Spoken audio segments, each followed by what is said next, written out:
Before we begin the foam coat application, let's take a look at this product first. You can get two versions of this foam coat. One is the all-purpose foam coat, which is the one we purchased. The other one is the exterior foam coat. The biggest difference between the two is that the exterior foam coat is already weatherproof, while the all-purpose coat will require weatherproof paint.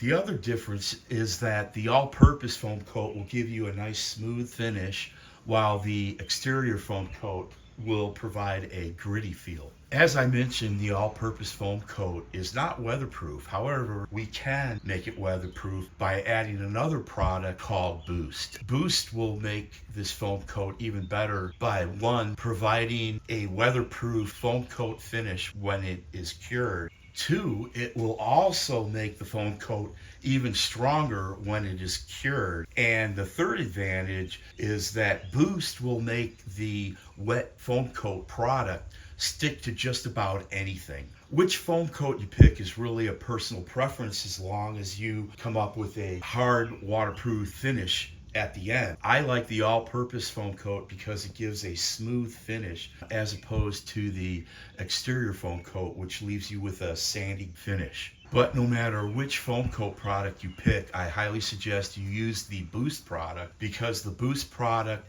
will make the wet foam coat stick to any surface. Let's talk about actually using the product. Doesn't matter whether you're using the all-purpose or the exterior foam coat. The ratio you want to use is always 3 parts of the product to 1 part liquid. As long as you remember that 3-to-1 ratio, you can make any amount of foam coat to apply to your project. The 1 part liquid refers to using either water or Boost, or a combination of both. And speaking of Boost, ignore what it says in this pamphlet about mixing Boost with water. If you want the full effect of the Boost product, you should use it straight up. When doing the 3-to-1 ratio, the desired outcome would be a thick paint.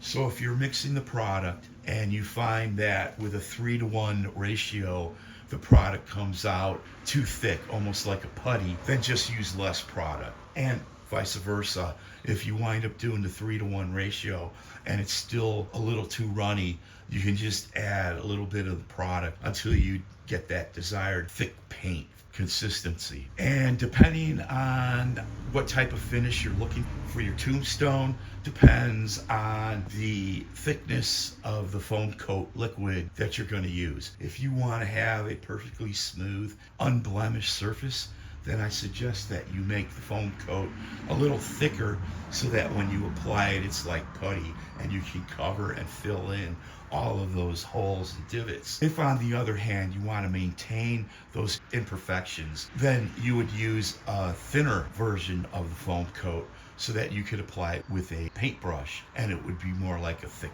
paint. Since I was looking to get the imperfections when I was carving the foam, I'm going to use a thin coat, so that when I apply that thin coat, you'll still be able to see the imperfections as if it was a hand-carved tombstone. I'm going to have to interrupt the build process right here and discuss an issue that I had mentioned before with my 3 previous tombstones that I built last year. And I mentioned that when I put them away for the year, that I discovered cracks running in all 3 of the tombstones. Fortunately, I discovered the cause of the cracking, and it was a bit shocking as well as a bit unusual. Here's the story. Imagine my surprise this morning when I came out to do some more work on these tombstones, and this I see. Apparently this crack formed overnight because it was not here yesterday, but it starts at the base and goes basically all the way up to the very top. And this is the same behavior that I saw with the other 3. I assumed it was something that I did not do correct, but apparently it must be something about doing expanding foam, foam coat, and this paint that produces this effect. That concerned me, but I just chalked it up to using a new prop for Halloween, and it suffered some after effects, while maybe shocking at first because no one likes to see cracks in their products. It's very easy to fix with another application of foam coat. And I went ahead and I did that for all 3 of the tombstones that I created last year. However, you're looking at my brand new tombstone where I had just finished painting it no more than a week ago. So the paint had plenty of time to cure. I even waited 2 weeks after the foam coat was applied before I applied the paint, and I waited at least a week after doing the expanded foam to let that cure as well.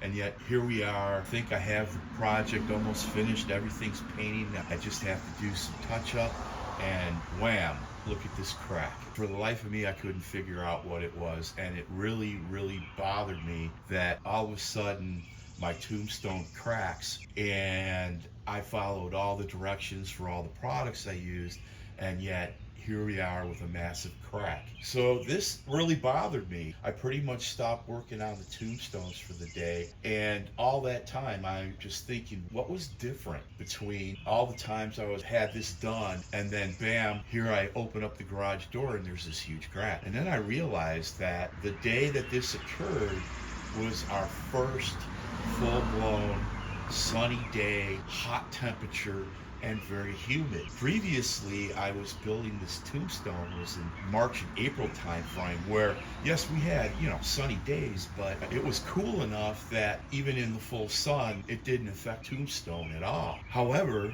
2 days ago when we had this plus 80 weather, apparently it did heat up the tombstone enough to cause it to crack, or at least that's the conclusion I came to when I realized that really the only difference that this tombstone experienced the other day from all the other days was direct sun beating down right on it. The sun was able to hit this part of the tombstone, and the crack that formed, while not nearly as big as this, went up the side right here. And I'm just like, okay, I think I have a theory here. I think it's the sun doing it. So yesterday we had another hot day, very sunny, 86 degrees and humid, and I placed it in my driveway on a section that gets the sun from morning until night. And lo and behold, as the sun peeked over and started beating down on this thing, this crack here started expanding. And not only that, it started running up the side here. And as it came around, this base got so hot. And you can see here, look at the crack going all the way down here. Same thing up here. I let this thing bake. Each side got at least 2 hours of intense sunlight. And when it was done, cracks had formed almost everywhere. To say I was a bit depressed and alarmed is an understatement. Here I am making tombstones and telling other people to make tombstones, and the very sun can cause it to crack like this. That's when I decided, okay, let's see how bad the sun can affect this thing. And that's when I ran my little experiment, and lo and behold, there's just cracks going all around. Now, I know from past experience with the other 3 that even though these cracks form, they're still water resistant, waterproof. So even if it rained, I knew the water wasn't going to penetrate, and that at least the internal structure would stay safe. However, I noticed in a few places where the cracks are almost formed a complete circle, the foam coat could possibly pop off. Now, I was a bit concerned by this, because what if every time I repair these cracks and it goes back out in the sun, is it going to do the same thing, expand and break? I believe that once you allow this thing to bake in the sun and expand as big as it's ever going to expand, I'm pretty sure that that's the extent as to how far it will crack. I mean, there's only so many hours a day, and we're talking about September and October. So after baking this in the sun for hours, I brought it back inside the garage, cool down. I did look at how big the cracks were, and to my surprise, after it cooled down overnight, I came back out and the cracks were the exact same size they were yesterday. That gives me hope that if I decide to fix these cracks, that the tombstone itself will no longer eat up and cause more cracks to form. But in this case, I was looking at the cracks that formed, and I kind of like the way it looks. I was going for the old beat up Tombstone, and if I leave the cracks in, I think that'll actually enhance the effect. All the cracks in the front, as long as they're structurally sound, I'll leave those in place. But I will repair some of these areas where I think that the cracking has gotten too much, and there's a possibility some of this foam coat might flake off.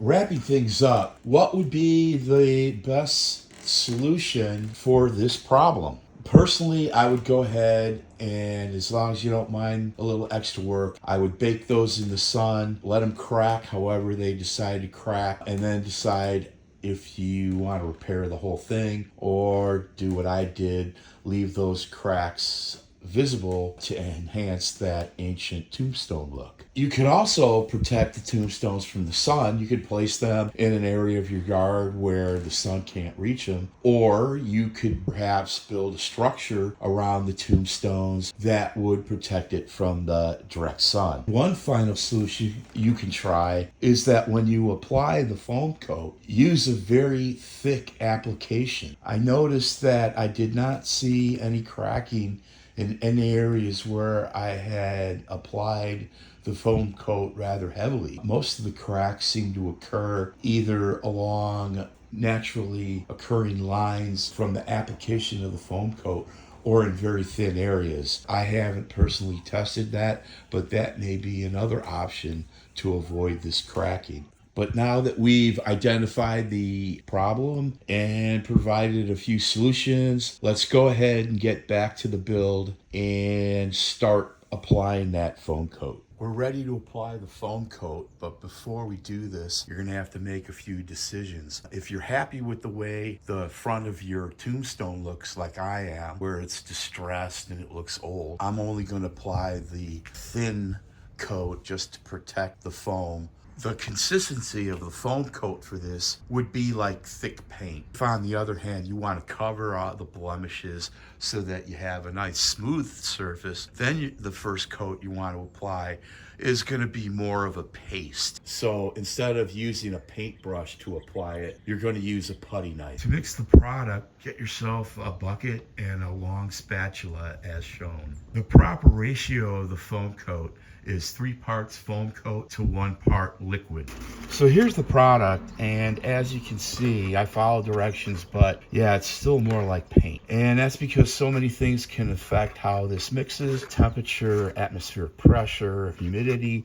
I want it a little thicker, so what I'm going to do is just add a little bit more until I get the thickness I want. I applied all the foam coat to the back, and as you can see, it covered it pretty well. Almost all the holes and crevices are filled in. I'm going to wait about 20 minutes for this thing to set, but in the meantime, I'm going to go clean my bucket and spatula, and I highly suggest you do this right away, because if you let that set and harden, you'll most likely never get that hardened foam coat off your equipment. After about 20 minutes, give your tombstone a couple of brief shocks. Use your hand. You can do it sort of like this.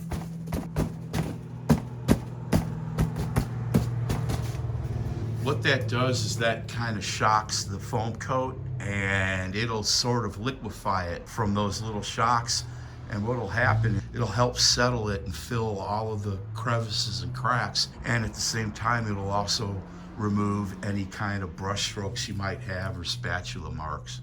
In about 10 to 30 minutes, depending on the temperature, the foam coat's going to begin to set. And once it gets a little bit hard, you can take your glove finger and smooth down any bumps or ridges. Just go ahead, use your finger, smooth it down. The second protective layer of foam coat has been applied. I'm going to wait 24 hours for this to cure, and then I'll start on the front. Here's a shot of the front after applying 2 coats. Looks pretty good. Next, I'm going to do the top of the tombstone as well as the top areas around the base. So here's the finished tombstone with 2 coats of the foam coat. Even with the 2 coats of foam coat, you can still see the imperfections of the carving. Because I used the thin coat version of the foam coat, make sure that when you apply your foam coat that the surface is parallel to the ground. Gravity will affect it just like it would any liquid liquid product and you don't want it running down the sides. After applying the foam coat, you want to wait at least 24 hours before you begin painting. In this close-up, you can see that I brought the foam coat all the way up to the tape. Note, though, that it's very thin. You can actually still see the silicone seal that lies beneath it. Wait 24 hours for the foam coat to cure, and you're all set to begin painting. Let's talk about what kind of paint to use. You really can use any paint you want, any color. It's really a personal preference here. The most important thing about the paint, though, is you want to make sure that it provides weatherproofing and will seal whatever object you are painting. I look for a product that would provide a foam stone-like finish. There's several different companies that can provide this product. I picked Krylon for two reasons. One, it does extreme weatherproofing, and two, not only does it have a visual texture to it, but it also has a tactile one as well. It's also a product that will last for years and years. Just like the other tombstones that I made, I am going to go with a two-tone paint finish, and like the other ones, I'll have a gray top part for tombstone, and I'll have a base that's black. For the products we used on this tombstone project, I used a 1-quart container of Boost for this one tombstone, and for the paint I used about 1.5 cans of the black granite gray-like texture, and I used 1 can of the black obsidian paint. So there's the two-tone paint job. Looks pretty good. Just gotta wait 24 hours for this to dry and cure. Now that the paint's dry, next step is cleanup. And now we're going to remove all the tape and plastic that's protecting the plexiglass and our exhaust ports. Because we do have dried materials on the tape, we're going to have to take our time with the removal, and I highly suggest that you use an X-Acto knife for this next step. So the first thing you want to do is to start removing the tape and the plastic sheeting. You can see here I've already begun. I just pulled the tape that was here back and scored it. That let me open it up. I started folding it down like I did here. You can see I've already started on this one. To get the rest of it off, what you're going to want to do is take your knife and just keep scoring along here, scoring, and you can eventually get it to fold all the way back where it'll break along your score, and you can start lifting it up. Now you can also see, for example, here there's a little bit of debris in the corner here, and over here there's a little hole where some of the foam had popped up. All I'm going to do here is I'm going to fill this in with a little bit of silicone seal and then clean the glass, of course, but in this case it looks like I'll have to do a little bit more painting. What I'll do is I'll retape it, paint using the base color, hide all these marks that were created while I was removing the tape and plastic sheeting. So after removing all the tape, I noticed, you can see that there's some unpainted parts around the edges that'll have to be addressed. So I retaped and covered the plexiglass once again, and I'm just going to give it a quick coat of spray paint, and that'll take care of those white spots that are showing. Here's the cracked tombstone sporting a new paint job. It's completely dry. I waited 24 hours, and now all that's left is the cleanup and testing. Here's a shot of the tombstone all cleaned up and ready for testing, and as you can see, it's working fine. Here's a back shot of the tombstone where you can see the cowled exhaust vents. So that concludes the build process from start to finish for the video tombstones. Thanks for watching, and I hope your tombstones turn out great. If you have any questions, you can ask them here, although to get a faster response, I suggest you just messenger me at Facebook. You can reach me from my page, and that's hashtag Schmidt's Haunted Yard. It's the same name as this YouTube channel. The next content I'll add will cover video players, everything from the least expensive to the most expensive. Again, thanks and good luck.